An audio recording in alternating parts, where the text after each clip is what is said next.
Hello hi ನಮಸ್ತೆ friends and welcome back to my channel. ಹೇಗಿದ್ದೀರಾ ಎಲ್ಲರೂ? ನೀವೆಲ್ಲ ಹುಷಾರಾಗಿದ್ದೀರಿ ಅಂತ ಭಾವಿಸ್ತೀನಿ. ಇವತ್ತು ಸಂಡೇ ಸ್ಪೆಷಲ್ ಆಗಿ ನಾವು ಮಾಡ್ತಾ ಇದ್ದೀವಿ ಮಟನ್ ಬೋಟಿ ಗ್ರೇವಿ. ಓಕೆ, ಸೊ ಈ ಒಂದು ರೆಸಿಪಿಯನ್ನ ಯಾವ ರೀತಿ ಮಾಡೋದು ಅಂತ ಹೇಳಿ ನಿಮ್ಮ ಜೊತೆಗೆ ಇವತ್ತು ನಾವು ಶೇರ್ ಮಾಡ್ಲಿದ್ದೀವಿ. ಬೋಟಿಯನ್ನ ಜಾಸ್ತಿ ಜನ ಮಾಡ್ಲಿಕ್ಕೆ ಇಷ್ಟಪಡೋದಿಲ್ಲ, ಯಾಕಂತ ಹೇಳಿದ್ರೆ ಕ್ಲೀನಿಂಗ್ ಮೆಥಡ್ ಸ್ವಲ್ಪ ತುಂಬಾ ಟೈಮ್ ತಗೊಳುತ್ತೆ, ಹಾಗೆ ಸ್ವಲ್ಪ ಅದು ಕಷ್ಟ ಕೂಡ. ಮನೆಯಲ್ಲೇ ತಂದು ನಾವೇ ಕ್ಲೀನ್ ಮಾಡಿದ್ರೆ ತುಂಬಾನೇ ಎಂತ ಹೇಳ್ತಾರೆ ಚೆನ್ನಾಗಿ ಕ್ಲೀನ್ಸ್ ಆಗುತ್ತೆ, ಹಾಗೆ ತಿನ್ನುವಾಗ ನಮ್ಗೆ ಒಂದು ಗಿಲ್ಟ್ ಸೇರೋದಿಲ್ಲ, ಏನಾದ್ರೂ ಸ್ಮೆಲ್ ಬರ್ತಾ ಇದೆ ಗಲೀಜಿದೆ ಅಂತ ಹೇಳಿ. ಓಕೆ, ಸೊ ಇವತ್ತಿನ ಈ ಒಂದು ರೆಸಿಪಿ ವಿಡಿಯೋನ ಸ್ಟಾರ್ಟ್ ಮಾಡೋ ಬನ್ನಿ. ಒಂದೊಂದು ಕಡೆಗಳಲ್ಲಿ ಮಟನ್ ಬೋಟಿಯನ್ನು ತಿಂತಾರೆ, ಕೆಲವರು ತಿನ್ನೋದಿಲ್ಲ, ಕೆಲವರು ತುಂಬ ಇಷ್ಟಪಡ್ತಾರೆ. ಹಾಗೆ ನಾವು ಕೂಡ ಮಟನ್ ಬೋಟಿಯನ್ನು ತುಂಬ ಇಷ್ಟಪಡ್ತೀವಿ. ಹಾಗೆ ಚೆನ್ನಾಗಿ ಕ್ಲೀನ್ ಮಾಡಿ ಆಗಿ ನಾವು ಇದನ್ನು ನಾವು ಬಳಸುವಂಥದ್ದು ಹಾಗೆಯೇ ತಿನ್ನುವಂಥದ್ದು ಕೂಡ. ಸೊ ಇದರದ್ದು ಟೇಸ್ಟ್ ತಿಂದವರಿಗೆ ಗೊತ್ತಿರುತ್ತೆ. ಹಾಗಾಗಿ ಯಾವುದೇ ರೀತಿಯಾದಂಥ ಬ್ಯಾಡ್ ಕಮೆಂಟ್ ಅಂತೂ ಮಾಡಲಿಕ್ಕೆ ಹೋಗಬೇಡಿ. ನಾನು ಶೇರ್ ಮಾಡ್ಕೊಳ್ತಾ ಇದ್ದೀನಿ ಈ ಒಂದು ರೆಸಿಪಿಯನ್ನು. ತುಂಬಾ ಯುನೀಕ್ ಆಗಿರುವಂಥ ರೆಸಿಪಿ, ಅದಕ್ಕೋಸ್ಕರ ನಿಮ್ಮ ಜೊತೆಗೆ ಶೇರ್ ಮಾಡ್ಕೊಳ್ಳೋಣ ಅಂತ ಹೇಳಿ. ಮಟನನ್ನು ಚೆನ್ನಾಗಿ ಮೊದಲು ಕಲ್ಲುಪ್ಪಾಗಿರ್ಬೋದು ಹಾಗೆಯೇ ಸುಣ್ಣ ಎಲ್ಲ ಹಾಕಿ ನಾವು ತುಂಬ ಹೊತ್ತು ಇದನ್ನು ಕ್ಲೀನ್ ಮಾಡ್ಕೊಳ್ತೀವಿ. ಅದಾದ ನಂತರ ನಾವು ಇದನ್ನು ಚೆನ್ನಾಗಿ ವಾಶ್ ಮಾಡಿ ಆಗಿ ಬೇಯಿಸ್ತೀವಿ. ಸ್ವಲ್ಪ ಹೊತ್ತು ಬೇಯಿಸಿ ಬಿಸಿ ನೀರಲ್ಲಿ ಇದು ಪುಲಾವ್ ಎಲೆ ಇರುತ್ತೆ ನೋಡಿ, ಅದನ್ನು ಹಾಕ್ತೀವಿ. ಹಾಗೆಯೇ ಅರಶಿಣವನ್ನು ಹಾಕಿ ಉಪ್ಪನ್ನು ಹಾಕಿ ನಾವು ಸ್ವಲ್ಪ ಹೊತ್ತು ಬೇಯಿಸಿ ನಂತರ ನಾವು ಕಟ್ ಮಾಡ್ಕೊಳ್ತೀವಿ. ನೋಡಿ, ಈ ರೀತಿ ನಾವು ಸಣ್ಣ ಸಣ್ಣ ತುಂಡಾಗಿ ಬೋಟಿಯನ್ನು ಚಾಪ್ ಮಾಡ್ಕೊಂಡು ಇಟ್ಕೊಳ್ತೀವಿ. ಇದನ್ನು ನಾವು ಕಂಪ್ಲೀಟ್ ಆಗಿ ಬೇಯಿಸೋದಿಲ್ಲ. ಇವಾಗ ನಮಗೆ ಈ ಚಾಪಿಂಗಿಗೆ ಸ್ವಲ್ಪ ಈಸಿ ಆಗಬೇಕು ಅಂತೇಳಿ ನಾವು ಇದನ್ನು ಸ್ವಲ್ಪ ಹೊತ್ತು ಬೇಯಿಸುವಂಥದ್ದು. ಅದಾದ ನಂತರ ನಾವು ಏನು ರೆಡಿ ಮಾಡ್ಕೊಳ್ತೀವಿ ಅಂತ ಹೇಳಿದರೆ, ಇದನ್ನು ಕಂಪ್ಲೀಟ್ ಆಗಿ ಬೇಯಿಸಲಿಕ್ಕೆ ನಾವು ಇವತ್ತು ಕುಕ್ಕರನ್ನು ಬಳಸ್ಕೊಳ್ತಾ ಇದ್ದೀವಿ. ನಾವು ಹೊರಗಡೆ ಸಹ ಎಂತ ಹೇಳ್ತಾರೆ ಒಲೆಯಲ್ಲಿ ಸಹ ಬೇಯಿಸ್ಬೋದು, ಆದರೆ ತುಂಬ ಟೈಮ್ ತಗೊಳುತ್ತೆ ಇದು ಬೇಯಲಿಕ್ಕೆ. ಸ್ವಲ್ಪ ರಬ್ಬರ್ ಥರ ಇರೋದ್ರಿಂದ ಇದನ್ನು ನಾವು ಏನು ಮಾಡಬೇಕಂತ ಹೇಳಿದರೆ ಕುಕ್ಕರಲ್ಲಿ ಹಾಕಿದರೆ ಒಳ್ಳೆ ಒಂದು 5-6 ವಿಸಿಲ್ ಹೊಡೆದ್ರೆ ಚೆನ್ನಾಗಿ ಇದು ಬೇಯುತ್ತೆ ಕೂಡ, ಸಾಫ್ಟ್ ಆಗಿ ನಮಗೆ ಸಿಗುತ್ತೆ. ಹಾಗಾಗಿ ನಾವೇನು ಮಾಡಿದ್ದೇವೆ ಅಂತ ಹೇಳಿದರೆ, ಮೊದಲಿಗೆ ನಾವು ಬೇಯಿಸಿಟ್ಟಿರುವಂಥ ನೀರಿದೆ ನೋಡಿ, ಅದನ್ನು ನಾವು ಇಲ್ಲಿ ಸಹ ಬೇಯಿಸಲಿಕ್ಕೆ ಯೂಸ್ ಮಾಡಿದ್ದೀವಿ. ಹಾಗೆಯೇ ಇದಕ್ಕೆ ಸ್ವಲ್ಪ ಕಲ್ಲುಪ್ಪನ್ನು ಹಾಕಿ ನಾವು ಇವಾಗ ಬೇಯಿಸಲಿಕ್ಕೆ ಇಟ್ಟಿದ್ದೀವಿ.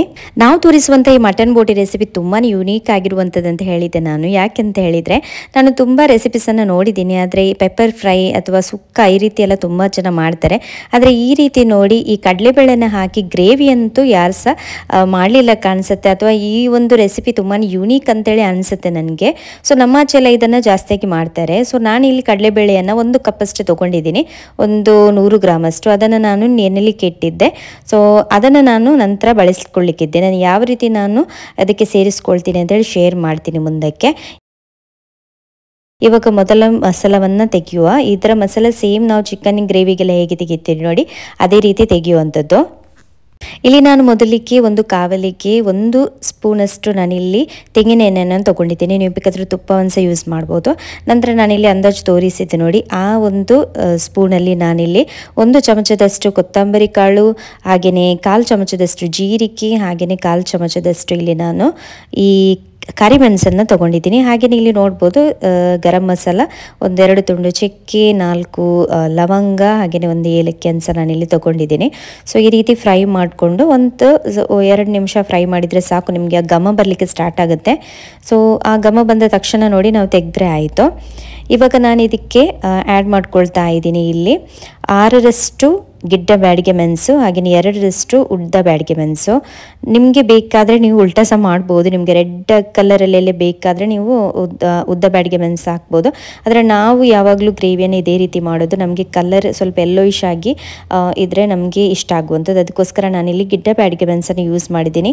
ಹಾಗೆಯೇ ಗಿಡ್ಡ ಬ್ಯಾಡಿಗೆ ಮೆಣಸು ಉದ್ದ ಬ್ಯಾಡಿಗೆ ಮೆಣಸಿಗೆ ಕಂಪೇರ್ ಮಾಡಿದರೆ ಸ್ವಲ್ಪ ಖಾರ ಸಹ ಜಾಸ್ತಿ ಇರುತ್ತೆ ಅಂತೇಳಿ ನಮ್ಮ ಖಾರಕ್ಕೆ ಅನುಗುಣವಾಗಿ ನಾನಿಲ್ಲಿ 6 ಗಿಡ್ಡ ಬ್ಯಾಡಿಗೆ ಮೆಣಸು ಹಾಗೆಯೇ 2 ಉದ್ದ ಬ್ಯಾಡಿಗೆ ಮೆಣಸನ್ನು ತೊಗೊಂಡಿದ್ದೀನಿ. ಸೊ ಇದನ್ನು ಸಹ ನಾವು ಲೈಟಾಗಿ ಇದರಲ್ಲೇ ಫ್ರೈ ಮಾಡ್ಕೊಳ್ಬೇಕು. ನಂತರ ಇದನ್ನು ಸಹ ಸ್ವಲ್ಪ ಹೊತ್ತು ರೋಸ್ಟ್ ಮಾಡಿ ಆಗಿ ನಾನಿಲ್ಲಿ ತೊಗೊಳ್ತಾ ಇದ್ದೀನಿ ಅದೇ ಚಮಚದಲ್ಲಿ 1 ಚಮಚದಷ್ಟು ಗಸಗಸೆಯನ್ನು. ಇದನ್ನು ನಾನು ಸಪ್ರೇಟಾಗಿ ಇಲ್ಲಿ ಡ್ರೈ ರೋಸ್ಟ್ ಮಾಡ್ಕೊಳ್ತಾ ಇದ್ದೀನಿ, ನೋಡ್ಬೋದು. ಸೊ ಈ ರೀತಿ 1-2 ನಿಮಿಷ ನಾವು ರೋಸ್ಟ್ ಮಾಡಿದರೆ ಸಾಕು.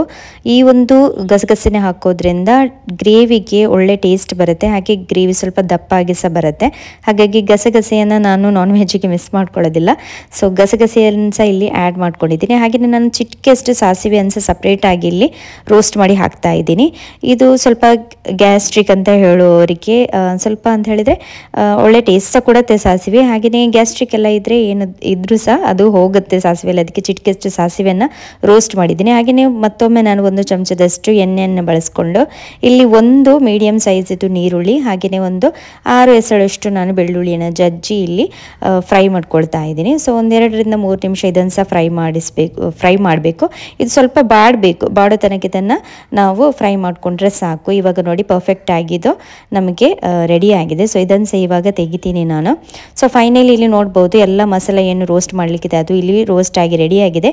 ಹಾಗೆಯೇ ನಾನಿಲ್ಲಿ ಅರ್ಧ ಗೆರಟೆಯಷ್ಟು ತೆಂಗಿನಕಾಯಿಯ ತುರಿಯನ್ನು ತೊಗೊಂಡಿದ್ದೀನಿ. ನಾನು ಸ್ವಲ್ಪನೇ ಮಾಡ್ತಾ ಇದ್ದೀನಿ ಅಂತ ಹೇಳಿದರೆ 1 kg ಬೋಟಿ ಅಂತ ಅಂದ್ಕೊಳ್ಬೋದು ನೀವು. 1 kg ಬೋಟಿಯ ಅಂದಾಜಲ್ಲಿ ನಾನಿಲ್ಲಿ ಅರ್ಧ ಗೆರಟೆಯಷ್ಟು ತೆಂಗಿನಕಾಯಿ ತುರಿ ಹಾಗೆಯೇ ಅರ್ಧ ಚಮಚದಷ್ಟು ಇಲ್ಲಿ ಹಳದಿ ಹುಳಿ ಹಾಗೆಯೇ ಸಣ್ಣ ತುಂಡು ಹುಳಿ ಹಾಕಿದರೆ ಸಾಕು. ಜಾಸ್ತಿ ಹುಳಿ ಹಾಕಬೇಡಿ, ನಾನ್ ವೆಜ್ಜಿಗೆ ಹಾಕೋದಿಲ್ಲ. ಸಣ್ಣ ತುಂಡು ಹುಳಿಯನ್ನು ನೀವು ತೊಗೊಂಡ್ರೆ ಸಾಕಾಗತ್ತೆ. ಈ ಎಲ್ಲ ಮಸಾಲವನ್ನು ಚೆನ್ನಾಗಿ ಫೈನಾಗಿ ಕಡಿಬೇಕು. ಯಾಕಂತ ಹೇಳಿದ್ರೆ ನಾನ್ ವೆಜ್ಜಿಗೆ ಚೆಂದ ಫೈನ್ ಆಗಬೇಕು ಮಸಾಲ, ಆಗೋ ಮಾತ್ರ ಟೇಸ್ಟ್ ಬರುವಂಥದ್ದು.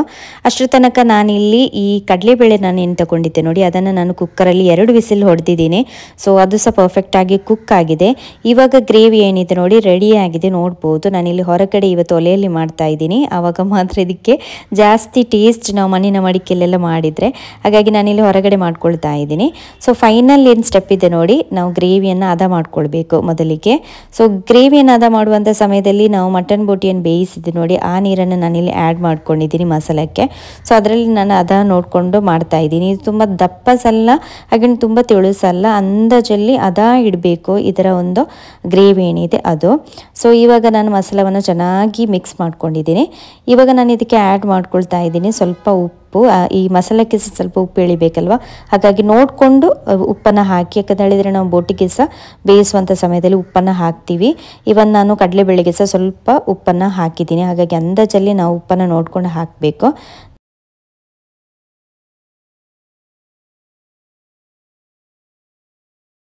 ಇವಾಗ 1-2 ನಿಮಿಷ ಮಸಾಲವನ್ನು ಚೆನ್ನಾಗಿ ಬಿಸಿ ಮಾಡಿ ಆದ ನಂತರ ನಾನಿಲ್ಲಿ ಸೇರಿಸ್ಕೊಳ್ತಾ ಇದ್ದೀನಿ ಕಡಲೆಬೇಳೆಯನ್ನು. ನಾನು 2 ವಿಸಿಲ್ ಹೊಡೆದಿದ್ದೆ ನೋಡಿ ಅದನ್ನು ನಾನಿಲ್ಲಿ ಮೊದಲಿಗೆ ಆ್ಯಡ್ ಮಾಡ್ಕೊಳ್ತಾ ಇದ್ದೀನಿ. ಸೊ ಕಡಲೆಬೇಳೆಯ ನೀರನ್ನು ಸಹ ನೀವು ಸೇರಿಸ್ಕೊಳ್ಬೋದು, ಆದರೆ ತುಂಬ ತೆಳುವಾಗಿ ಗ್ರೇವಿ ಮಾಡಲಿಕ್ಕೆ ಹೋಗಬೇಡಿ. ಯಾಕಂತ ಹೇಳಿದ್ರೆ ಮಟನ್ ಬೋಟಿಯ ಏನು ಬೇಯಿಸಿದ ನೀರಿದೆ ನೋಡಿ ಅದನ್ನು ಸಹ ಸೇರಿಸ್ಕೊಳ್ಳೋದ್ರಿಂದ ನಿಮಗೆ ಅಂದಾಜನ್ನು ನೋಡಿ ನೀವು ನೀರನ್ನು ಆ್ಯಡ್ ಮಾಡ್ಕೊಳ್ಬೋದು. ನಾನಿಲ್ಲಿ ಕಡಲೆಬೇಳೆಯನ್ನು ಮಾತ್ರ ಇಲ್ಲಿ ಸೇರಿಸ್ಕೊಳ್ತಾ ಇದ್ದೀನಿ ಮೊದಲಿಗೆ. ಸೊ ಕಡಲೆಬೇಳೆಯನ್ನೆಲ್ಲ ನಾವು ಸೇರಿಸ್ಕೊಂಡಾಗಿ ನಾವು ನಂತರ ಆ್ಯಡ್ ಮಾಡಬೇಕು ಬೋಟಿಯನ್ನು. ಸೊ ಇದನ್ನು ಚೆನ್ನಾಗಿ ಮಿಕ್ಸ್ ಮಾಡ್ಕೊಳ್ತಾ ಇದ್ದೀನಿ. ಸೊ ಕಡಲೆಬೇಳೆ ಏನಿದೆ ನೋಡಿ ಸೂಪರ್ ಆಗಿರುವಂಥ ಟೇಸ್ಟನ್ನು ಕೊಡುತ್ತೆ ಬೋಟಿಗೆ. ಇದು ರೆಸಿಪಿ ನೀವು ಒಂದು ವೇಳೆ ಬೋಟಿ ತಿಂತೀರಾದರೆ ಡೆಫಿನೆಟ್ಲಿ ರೆಸಿಪಿನ ಟ್ರೈ ಮಾಡಿ ನೋಡಿ, ನಿಮಗೆ ತುಂಬಾ ಇಷ್ಟ ಆಗ್ಬೋದು. ಸೊ ಇಲ್ಲಿ ಪರ್ಫೆಕ್ಟಾಗಿ ನಮ್ಮದು ಬೋಟಿಯನ್ನು ಕುಕ್ಕರಲ್ಲಿ ರೆಡಿಯಾಗಿದೆ. ಒಂದು 6-7 ವಿಸಿಲನ್ನಂತರೂ ನಾನು ತೆಗೆದಿದ್ದೀನಿ. ಹಾಗೆಯೇ ಇದು ತುಂಬಾ ಚೆನ್ನಾಗಿ ಬೆಂದಿದೆ ಕೂಡ. ಇವಾಗಿಲ್ಲಿ ಕೊನೆಗೆ ಏನು ಈ ಬೋಟಿ ನಾವು ಬೇಯಿಸಿಟ್ಟಿರುವಂಥದ್ದು ಇದೆ ನೋಡಿ ಅದನ್ನು ಮಸಾಲಕ್ಕೆ ಫೈನಲಿ ಸೇರಿಸ್ಕೊಂಡ್ರೆ ಆಯಿತು. ಸೊ ಎಲ್ಲ ಬೋಟಿಯನ್ನು ನಾವು ಈ ರೀತಿ ಮೆಲ್ಲನೆ ಮಸಾಲಕ್ಕೆ ಸೇರಿಸ್ಕೊಳ್ಬೇಕು. ಹಾಗೆಯೇ ಚೆನ್ನಾಗಿ ಇದನ್ನು ಮಿಕ್ಸ್ ಮಾಡಬೇಕು. ತುಂಬಾ ಒಳ್ಳೆಯದಾಗಿದ್ದು ಮಿಕ್ಸ್ ಆಗಬೇಕು, ಮಸಾಲದಲ್ಲಿ ಸೇರಿಕೊಳ್ಬೇಕು. ಮಸಾಲದಲ್ಲಿ ಸೇರಿಸ್ಕೊಂಡಾದ ನಂತರ ನಾವು ಇದಕ್ಕೆ ಒಂದು ಒಳ್ಳೆ ಕುದಿ ಬರಲಿಕ್ಕೆ ವೆಯ್ಟ್ ಮಾಡಬೇಕು. ಸೊ ಒಂದು ಒಳ್ಳೆ ಕುದಿ ಬಂದರೆ ಆಯಿತು, ಈ ಒಂದು ಸೂಪರ್ ಆಗಿರುವಂತಹ ಮಟನ್ ಹಾಗೂ ಕಡಲೆಬೇಳೆಯ ಏನು ಗ್ರೇವಿ ಇದೆ ನೋಡಿ ಸಖತ್ತಾಗಿ ರೆಡಿ ಆಗೋಗುತ್ತೆ. ಇದನ್ನು ನೀವು ಯಾವುದರಲ್ಲಿ ಬೇಕಾದರೂ ಸಹ ತಿನ್ಬೋದು. ಇದಕ್ಕೆ ಜಾಸ್ತಿ ಹೊಂದುವಂಥದ್ದು ಈ ರಾಗಿ ಮುದ್ದೆ ಆಗಿರ್ಬೋದು ಅಥವಾ ಪುಂಡಿ ಆಗಿರ್ಬೋದು ಅಥವಾ ಯಾವುದೇ ಒಂದು ಅಡ್ಗೆ ಇದೆ ನೋಡಿ ಅದು ಸಹ ಚೆನ್ನಾಗಿ ಇದಕ್ಕೆ ಹೊಂದುತ್ತೆ.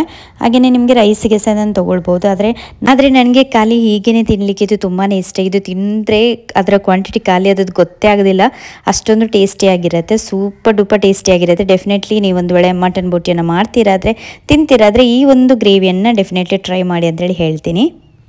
ಈ ಸಮಯದಲ್ಲಿ ಉಪ್ಪು ಖಾರ ಎಲ್ಲ ಒಮ್ಮೆ ಟೇಸ್ಟ್ ಮಾಡಿ ನೋಡಿ. ನಿಮಗೆ ಉಪ್ಪು ಒಂದು ವೇಳೆ ಕಡಿಮೆ ಇದೆ ಅಂತೇಳಿ ಇದ್ದರೆ ನೀವು ಇವಾಗ ಉಪ್ಪನ್ನು ಸೇರಿಸ್ಕೊಳ್ಬೋದು. ಇಲ್ಲಿ ನೋಡ್ಬೋದು ಇವಾಗ ಫೈನಲಿ ಒಳ್ಳೆ ಕುದಿ ಬರ್ತಾ ಇದೆ. ಇಲ್ಲಿ ತುಂಬಾ ಚೆನ್ನಾಗಿ ಕುದಿ ಬರ್ತಾ ಇದೆ. ಹಾಗೆಯೇ ಒಳ್ಳೆಯದಾಗಿ ಕಲರ್ ಸಹ ಬಂದಿದೆ. ಹಾಗೆ ಒಳ್ಳೆಯದಾಗಿ ಮಸಾಲ ಸಹ ಇಲ್ಲಿ ಮಿಕ್ಸ್ ಆಗ್ತಾ ಇದೆ ಗ್ರೇವಿಗೆ ನೋಡ್ಬೋದು. ಈ ಮಸಾಲವನ್ನು ದಪ್ಪಸಲಾಗಿ ತೆಳುಸಲ್ಲ ಅದ ಇಡಬೇಕು.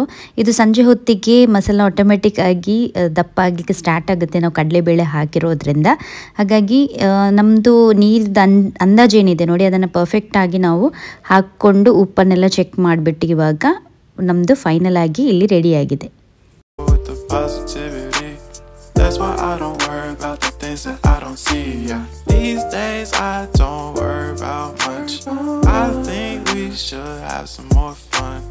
I still dream about the days when we were young. I'll take a hit and still finish in one. Yeah, yeah. Oh, oh, oh, oh. Memory.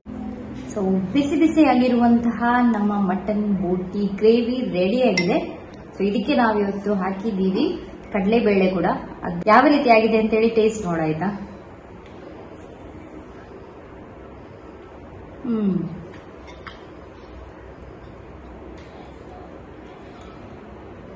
Super ಆಗಿ ಬಂದಿದೆ ಮಸಾಲ. ಉಪ್ಪು ಸಹ ಕರೆಕ್ಟ್ ಪರ್ಫೆಕ್ಟ್ ಆಗಿದೆ. ಇನ್ನು ಇದು ತಿನ್ನುವಾಗ ಗೊತ್ತೇ ಆಗುದಿಲ್ಲ ಎಷ್ಟು ಖಾಲಿ ಆಗಿದೆ ಅಂತ ಹೇಳಿ. ತಿಂತಾ ಹೋಗ್ಬೋದು, ಆ ರೀತಿ ಆಗುತ್ತೆ. ಅಷ್ಟೊಂದು ಟೇಸ್ಟಿ ಆಗಿರುತ್ತೆ ಇದು.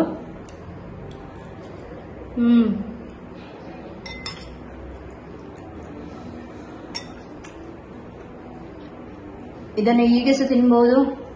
ಹಾಗೆಯೇ ಕಡುಬು ಅಂತ ಹೇಳ್ತಾರಲ್ಲ, ಪುಂಡಿ, ಅದ್ರ ಜೊತೆ ತಿನ್ಬಹುದು, ಇಡ್ಲಿ ಜೊತೆ ತಿನ್ಬಹುದು, ದೋಸೆ ಆಗಿರ್ಬೋದು, ಹಾಗೇನೆ ರೈಸ್ ಜೊತೆ ಕೂಡ ತುಂಬಾನೇ ಒಳ್ಳೆ ಕಾಂಬಿನೇಷನ್ ಅಂತ ಹೇಳ್ಬೋದು. ಒಮ್ಮೆ ಡೆಫಿನೆಟ್ ಟ್ರೈ ಮಾಡಿ. ಹಾಗೆಯೇ ನಿಮ್ಗೆ ಹೇಗೆ ಅನಿಸಿತು, ನೀವು ಮಾಡಿರೋ ರೆಸಿಪಿ ಯಾವ ರೀತಿ ಬಂತು ನನಗೆ ಕಾಮೆಂಟ್ ಅಲ್ಲಿ ತಿಳಿಸಿ ಆಯ್ತಾ.